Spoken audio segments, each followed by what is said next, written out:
अस्सलाम वालेकुम रहमतुल्लाहि व बरकातुहू। अज़ीज़ तालिबात, कैसे हैं बेटे आप लोग? उम्मीद है कि सब लोग खैरियत से होंगे बेटा। और ये भी उम्मीद करती हूँ कि जो अब तक आप लोगों को वीडियोस मौसूल हो चुकी हैं, आपने उन सबको देखा होगा, समझा होगा और याद करने की भरपूर कोशिश की होगी। ठीक है बेटे, जैसे आप लोग जानते हैं कि हम लोग जो है वो चैप्टर नंबर 4 पढ़े हैं, इंसानी नशोनुमा। इंसानी नशोनुमा में जो आज हमारे पास टॉपिक है बेटे, वो ज़हनी इख्तलाफात है। तो अगर आप लोगों को याद हो, आप लोगों ने वीडियोस देखी हो, तो बेटा आप लोगों को याद होगा कि हमने जो है वो इनफरादी इख्तलाफात की इकसाम के बारे में पढ़े हैं। ठीक है, जिसमें से नंबर 1 हमने पढ़ लिया था जिस्मानी इख्तलाफात। ठीक है, तो आज हमारे पास नंबर 2 है ज़हनी इख्तलाफात। तो आज का सबक शुरू करते हैं अल्लाह ताला के बाबर के नाम से। अल्लाह ताला इसमें हमारे लिए आसानियाँ पैदा करें, हमें इसमें कामयाबी अता करें और बेटा आप लोगों को जो है वो इसको समझने की तौफीक अदा करें, आमीन जी। शुरू करते हैं। ज़हनी इख्तलाफात। बच्चे ज़हानत के लिहाज से भी एक दूसरे से मुख्तलिफ होते हैं, अगरचे ज़हानत के लिहाज से इख्तलाफात का दायरा बहुत वसी है। जिस तरह से हमने पढ़ा था कि जिस्मानी तौर पर बच्चे एक दूसरे से मुख्तलिफ होते हैं, उनका कद, उनका जिस्म, उनकी शक्ल सूरत, उनका रंग एक दूसरे से मुख्तलिफ होता है। इसी तरह बेटे बच्चों के ज़हनी इख्तलाफात भी होते हैं, यानी कि हर बच्चे की जो ज़हनी मियार है वो एक जैसा नहीं होता। कुछ बच्चे बहुत लायक होते हैं, कुछ लोग जो हैं वो कम लायक होते हैं या उनको समझने की सलाहियत थोड़ी कम होती है। कुछ बच्चों में जो है वो शार्प होते हैं, समझने की सलाहियत से ज़्यादा होती है। अच्छा जी, नेक्स्ट क्वेश्चन है, लेकिन मुताले में आसानी की खातिर ऐसे बच्चों को ज़हानत की बुनियाद पर 3 हिस्सों में तकसीम किया जा सकता है। बेटा पेंसिल अपने हाथ पे रखें, ये नहायत अहम चैप्टर है, इसमें बहुत सारे जो सवालात हैं वो बनने हैं और जो आप लोगों ने साथ साथ बनाने हैं। ठीक है बेटे, पहला सवाल यहाँ पे बचेगा, बच्चों को ज़हानत के अतबार से कितने हिस्सों में तकसीम किया जा सकता है? फिर से सुन लें, बच्चों को ज़हानत के अतबार से कितने हिस्सों में तकसीम किया जा सकता है? इसका जवाब आप लोग बताएंगे ज़हीन बच्चे, मतवस्त बच्चे और कुन ज़हन बच्चे। ठीक है, इनकी तफसील आगे आएगी, वो हम लोग पढ़ेंगे। मैं फिर से आपको बता देती हूँ, बच्चों को ज़हानत के अतबार से कितने हिस्सों में तकसीम किया जा सकता है।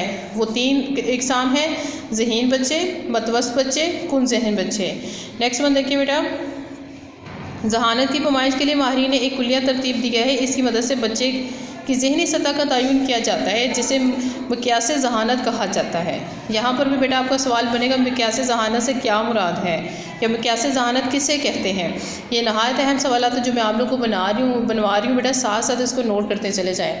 ठीक है, मिक्यास ज़हानत से क्या मुराद है? तो आप लोग बताएँगे ज़हानत की पैमाइश के लिए माहिरीन ने एक कुलिया तरतीब दिया है। इसकी मदद से बच्चे की ज़हनी सतह का तयन किया जा सकता है, जिसे मिक्यास ज़हानत कहा जाता है। ठीक है जी, नेक्स्ट वन देखिए, मिक्यास ज़हानत का फ़ॉर्मूला। अच्छा, अब ये फ़ॉर्मूला बेटे आपके इस तरह भी सवाल पूछा जा सकता है कि मिक्यास ज़हानत का फ़ॉर्मूला बताइए। ठीक है, मिक्यास ज़हानत का फ़ॉर्मूला बताइए। तो आप लोग इसका फ़ॉर्मूला बताएंगे, ज़हनी उम्र तिबी उम्र इज़ इक्वल टू 100 मल्टीप्लाई 100। ज़हनी उम्र तिबी उम्र मल्टीप्लाई 100। ठीक है जी, तो मिक्यास ज़हानत का ये फ़ॉर्मूला भी पेपर में आता है। नेक्स्ट वन देखिए, मिक्यास ज़हानत की रोशनी में माहिरीन ने बच्चों को ज़हनी ज़हानत के लिहाज से मज़ीद तकसीम किया है।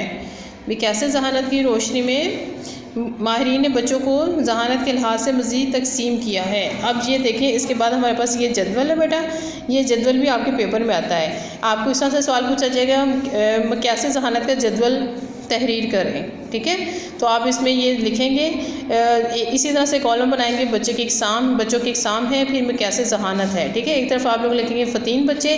बेटा ये जो जदवल है ना, इसमें जो इन्फॉर्मेशन दी गई है ये आप लोगों की MCQs में भी पूछी जा सकती है। ठीक है, जैसे मैं आपसे पूछूँ या टीचर जो पेपर बनाने वाला वो आपसे पूछे कि फ़तीन बच्चों का मिक्यास ज़हानत कितना है।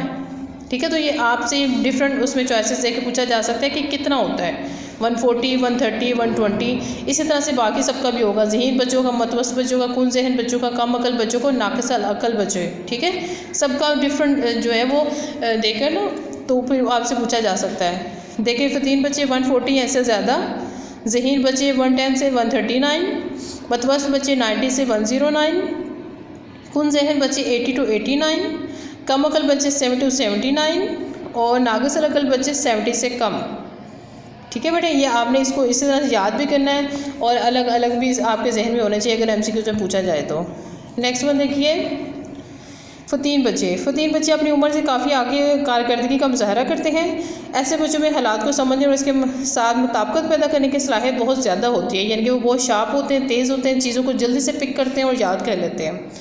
ऐसे बच्चों में तजस्सुस का मादा बहुत ज़्यादा होता है, जिसकी वजह से वो हर चीज़ को जानने के लिए मुख्तलिफ़ किस्म के सवालात करते हैं। वो अपने आप को मुतमईन करने के लिए सवालात करते हैं, मसाइल का हल बड़ी आसानी से तलाश कर लेते हैं। ठीक है, समझ आई बेटे? फ़तीन बच्चे किसको कहते हैं? जो आला ज़हानत के आला दर्जे पर होते हैं। ठीक है, ये बच्चे जो हैं वो सवालात बहुत ज़्यादा करते हैं, क्योंकि उनके ज़हन में किस्म किस्म के सवालात आ रहे होते हैं, और वो जो उनको समझाया जाता है, जो पढ़ाया जाता है, उसको वो बहुत जल्दी से याद कर लेते हैं। नेक्स्ट वन देखें बेटा, ज़हीन बच्चे। ज़हीन तलबा ऐसे तलबा होते हैं जो अपनी अक्ल और बसीरत के सबब अपने हम उम्र बच्चों से बढ़ चढ़ कर तलीमी काम में दिलचस्पी लेते हैं और आला तरीन कारकर्दगी का मुजाहरा करते हैं। वो न सिर्फ तलीमी मैदान में पेश होते हैं, बल्कि वो अपनी अक्ल और समझ से अपने दीगर मसाइल के हल भी ख़ुद तलाश कर लेते हैं। यानी कि ज़हीन बच्चे जो होते हैं वो तलीमी मैदान में बाकी बच्चों से आगे होते हैं, आला नंबर लेते हैं, बेहतरीन कारकर्दगी दिखाते हैं और बहुत सारे मसाइल वो ख़ुद ही हल कर लेते हैं बगैर किसी और के बताए। ठीक है बेटे, बाज़ औक़ात तदरीस इनके तजस्सुस और दिलचस्पी की तस्कीन से कासी रहती है, यानी कि उनका जो तजस्सुस होता है ना, वो तदरीस उसको पूरा नहीं कर पाती। लिहाजा ऐसे तलबा के लिए उस्ताद को बहुत ज़्यादा मेहनत और तवज्जो से काम लेना पड़ता है, यानी कि वो जितनी मालूमात मांगते हैं फिर टीचर को ज़्यादा रिसर्च करनी पड़ती है और उनके तजस्सुस के मुताबिक उन्हें जो है वो मालूमात फ़राहम करना पड़ती है। ठीक है बेटे, नेक्स्ट वन देखिए, इनके लिए आला इजाफ़ी कुतब की निशानदही और दस्तयाबी को मुमकिन बनाना ज़रूरी होता है, ताकि इनके तजस्सुस और दिलचस्पी को तस्कीन हो सके। ठीक है बेटा, समझ आ रही है ना? यहाँ तक बहुत आसान है, लेकिन बहुत अहम चैप्टर है ये, इसको साथ साथ याद करते चले जाएँ। ठीक है जी। मतवस्त बच्चे। मतवस्त तलबा अक्सरियत के शाना बशाना चलते हैं, ना तो वो इतने तेज़ होते हैं कि ज़िंदगी की दौड़ में दूसरों से पीछे छोड़ दें, और ना इतने सुस्त रफ्तार के इनके लिए दूसरों की सतह तक पहुंचना मुश्किल हो जाए। यानी कि वो बहुत ज़्यादा लायक भी नहीं होते कि सबसे आगे निकल जाए, और बहुत ज़्यादा सुस्त भी नहीं होते कि सबसे पीछे रह जाए, बल्कि वो दरमियाने दर्जे पर चलते हैं। ठीक है, वो हर मैदान में उस कारकर्दगी का मुजाहरा करने वाले होते हैं, और ये कारकर्दगी काम की नौयत के अतबार से कम या ज़्यादा होती रहती है। ठीक है, यानी कि जो काम उन्हें लगता है कि आसान है वो उसमें ज़्यादा बेहतरीन कारकर्दगी करते हैं, जो काम उन्हें लगता है कि मुश्किल है वो उसमें बेहतरीन तो नहीं करते लेकिन बेहतर ज़रूर करते हैं। ठीक है, यानी कि दरमियाने दर्जे पर चलते हैं। कुन ज़हन बच्चे, कुन ज़हन तलबा ऐसे तलबा होते हैं जिनकी तालीम और तदरीस के लिए उस्ताद को सख्त मेहनत करना पड़ती है, तब कहीं जाकर इनमें से कुछ मामूली सूझबूझ से काम लेने के काबिल होते हैं। यानी कि जहनी हालत जो होती है वो कुंद होती है, कम होती है। ठीक है जी, तो फिर वो क्या होता है कि टीचर को ज़्यादा मेहनत करनी पड़ती है, मुख्तलिफ तरीके अपनाने पड़ते हैं ताकि उनको बात समझ आ जाए। हुसूल इल्म पर बराह रास्त असर डालने वाली खूबी ज़हानत है, यानी कि इल्म हासिल अगर आप करना चाहते हैं तो सबसे ज़्यादा उसमें जो चीज़ काउंट होती है वो आपकी ज़हानत है। आप अपने जहन से जो है अपनी ज़हानत से ज़्यादा भी सीख सकते हैं और उससे कम भी सीख सकते हैं। ठीक है जी, चूँकि तमाम बच्चे एक जैसे ज़हीन नहीं होते, इसलिए इस फ़र्क के बायस बच्चों के तालीमी नताइज में फ़र्क नज़र आता है। यानी कि जब आप लोग पेपर देते हैं या आप लोग टेस्ट देते हैं तो आप लोगों को पता चल जाता है कि किसी बच्चे के 20/20 आ रहे होते हैं, किसी के 20/15 है, 12/10 है, इस तरह से वो पता चल जाता है कि कौन कितनी ज़हानत का मालिक है। अक्सर देखने में आता है कि जमात में चंद बच्चे तो सबक पहली ही कोशिश में समझ आते हैं और देर तक याद रखते हैं, जबकि बाज़ बच्चे उस्ताद के बार बार बताने के बावजूद कुछ नहीं सीख पाते या फिर जल्द भूल जाते हैं। ऐसे बच्चों का शुमार कुन ज़हन बच्चों में किया जाता है, यानी कि वो एक तो देर से सबक सीखते हैं, दूसरा क्या होता है कि फिर जल्दी भूल भी जाते हैं, तो उसको हम कहते हैं कि ये कुन ज़हन है। ठीक है बेटे, नेक्स्ट वन देखिए, कम अकल बच्चे। कम अकल बच्चे कौन से होते हैं?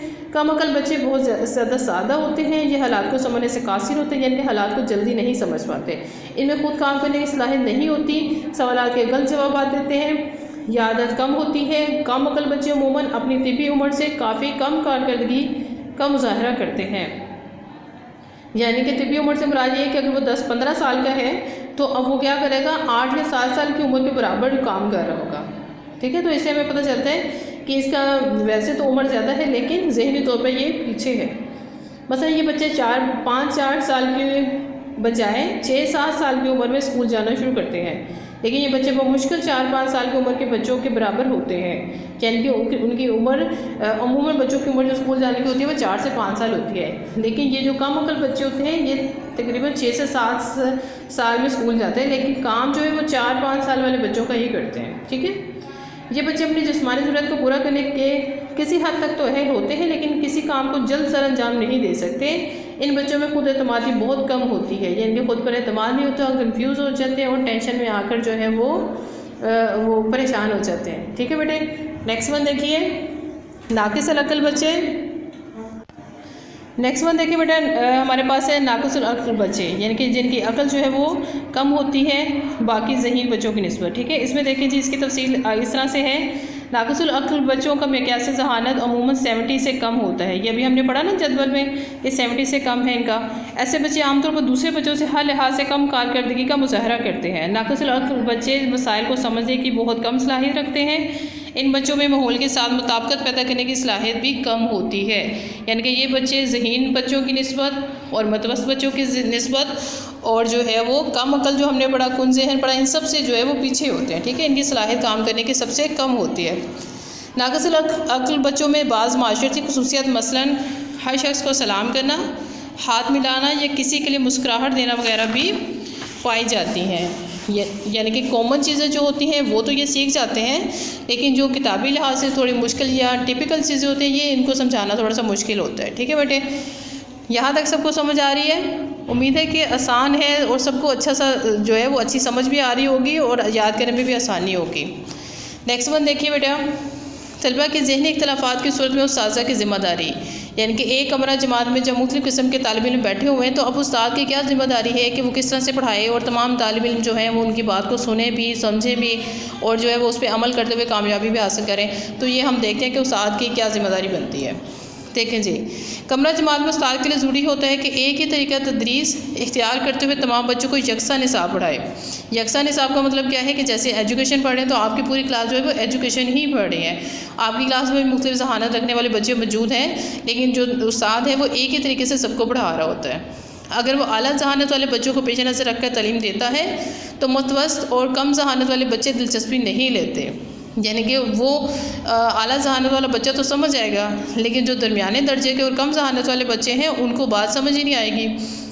ज़हानत के इख्तलाफात चूँकि हसूल इन पर बराह रास्त असरअंदाज होते हैं, लिहाजा माहिरीन तालीम के लिए इस नौइयत के मसाइल नहायत तवज्जो तलब है। हमारे जैसे माशरों में मिक्यास ज़हानत मालूम करने का रवाज तो नहीं, लेकिन हम बच्चों से सवालात के ज़रिए इनके मुशागल, गुफ्तगू और दिलचस्पियों से इनकी ज़हानत का अंदाज़ा करके इन्हें इनकी ज़हानत के मुताबिक तालीम दे सकते हैं। जी बड़ी, यहाँ पे बात समझ आई कि हम जैसे तरक्की पजीर ममालिक पाकिस्तान में रहते हैं, वहाँ पे हमारे पास ऐसा सिस्टम तो नहीं है कि हम हर बच्चे का जो है वो ज़हनी मियार जो है वो चेक कर सकें। तो हम लोग क्या करते हैं कि बातचीत के ज़रिए, मुख्तलिफ़ किस्म के सवालात के ज़रिए और उनकी दिलचस्पी, उनके इंटरेस्ट किस में है, उससे हम लोग ये अंदाज़ा लगा सकते हैं कि कौन सा बच्चा कितनी ज़हानत का मालिक है और फिर उसके मुताबिक उसकी तदरीस का अमल जो है वो जारी रखा जाता है।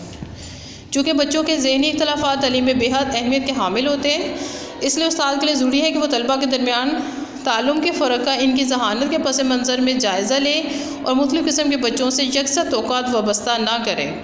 यानी कि जैसे आप लोगों को कोई सब्जेक्ट पढ़ाया जाता है और ये टीचर चाहता है कि सबके जो है वो 100% मार्क्स आएँ, तो ऐसा नहीं हो सकता। ठीक है, हमें जो है वो सबकी ज़हानत को मद्देनज़र रख कर ही तौक़ात वाबस्ता करनी चाहिए कि कौन कितनी ज़हानत का मालिक है, वरना मुमकिन है कि मतवस्त और कम ज़हानत वाले बच्चे तालीम और तालीमी इदारों से बददिल हो जाएं। यानी कि एक ऐसा अगर सिस्टम बना दिया जाए कि जो बच्चों की समझ से बालातर है तो बच्चे उस चीज़ से बददिल हो जाते हैं।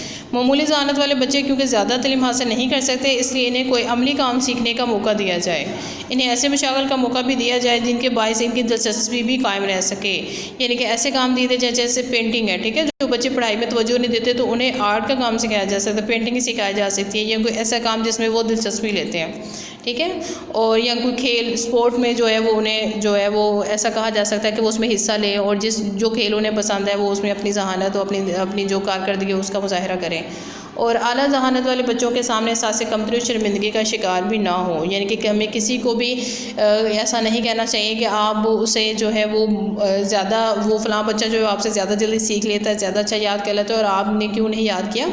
तो ऐसा कहना बिल्कुल भी मुनासिब नहीं है, क्योंकि सब लोग बराबर नहीं होते। हर एक का जो जहन है वो अलग जो है वो अलग तरह से वो रखता है, म्यार रखता है। ठीक है, ज़हनी म्यार उनका और तरह से है। तो जो इंसान जिस ज़हनी म्यार को रखता होगा उसी के मुताबिक जो उसके साथ अगर चला जाएगा प्यार और नरमी के साथ, तो वो अपने जो है उसमें बेहतरीन कारकर्दगी दिखाएगा। ठीक है जी, तो इस तरह से सबका ख्याल रखते हुए जो है वो एक टीचर को, उस्ताद जो होता है उसको अपनी क्लास का माहौल ऐसा रखना चाहिए कि किसी के लिए शर्मिंदगी का बायस ना हो, बल्कि सब लोग दिलचस्पी के साथ सबक को पढ़ते रहें। ठीक है बेटे, अपना ख्याल रखिएगा, दुआ में याद रखिएगा। इंशाल्लाह हम नेक्स्ट वीडियो में बात करेंगे।